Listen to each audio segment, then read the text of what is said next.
Agé, chapitre 2.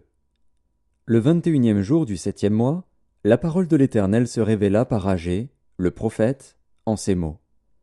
Parle à Zorobabel, fils de Shealtiel, gouverneur de Juda, à Josué, fils de Jotsadak, le souverain sacrificateur, et au reste du peuple, et dis-leur. Quel est parmi vous le survivant qui ait vu cette maison dans sa gloire première? Et comment la voyez-vous maintenant? Telle qu'elle est, ne paraît-elle pas comme rien à vos yeux? Maintenant fortifie-toi, Zorobabel, dit l'Éternel. Fortifie-toi, Josué, fils de Jotsadak, souverain sacrificateur. Fortifie-toi, peuple entier du pays, dit l'Éternel, et travaillez, car je suis avec vous, dit l'Éternel des armées. Je reste fidèle à l'alliance que j'ai faite avec vous quand vous sortîtes de l'Égypte, et mon esprit est au milieu de vous. Ne craignez pas. Car ainsi parle l'Éternel des armées. Encore un peu de temps, et j'ébranlerai les cieux et la terre, la mer et le sec. J'ébranlerai toutes les nations. Les trésors de toutes les nations viendront, et je remplirai de gloire cette maison, dit l'Éternel des armées. L'argent est à moi, et l'or est à moi, dit l'Éternel des armées. La gloire de cette dernière maison sera plus grande que celle de la première, dit l'Éternel des armées. Et c'est dans ce lieu que je donnerai la paix, dit l'Éternel des armées. Le 24e jour du 9e mois, la seconde année de Darius, la parole de l'Éternel se révéla par Agé, le prophète, en ces mots. Ainsi parle l'Éternel des armées. Propose au sacrificateur cette question sur la loi. Si quelqu'un porte dans le pan de son vêtement de la chair consacrée, et qu'il touche avec son vêtement du pain, des mets, du vin, de l'huile, ou un aliment quelconque, ces choses seront-elles sanctifiées?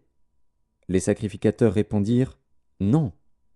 Et Agé dit, si quelqu'un souillé par le contact d'un cadavre touche toutes ces choses, seront-elles souillées?